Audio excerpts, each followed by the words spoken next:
Ang Diyos ay laging maliwanag. Ang Diyos, tanggapin natin ang katotohanan. Sinabi po diyan sa aklat po ng 1:17. Sinabi po dito, pabanalin mo sila sa katotohanan. Ang salita mo ay katotohanan.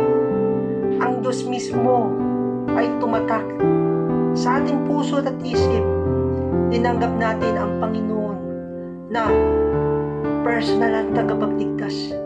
Siya ang gagabay sa lahat po ng ating mga problema, mga pag-alala, paghihirap, ang ating naranasan dito sa salibutan. Subalit po ang Diyos mismo pangako sa atin, tiyak na hindi tayo pababayaan ni numan. Ang Diyos po mismo ay maraming layunin sa atin. Subalit, hindi tayo iiwanan mag-isa. Tayo lahat ay tanging pag-asa. Subalit, hindi tayo magkakaroon anumang mga suliranin natin dito sa sanlibutan. Hindi tayo ayahan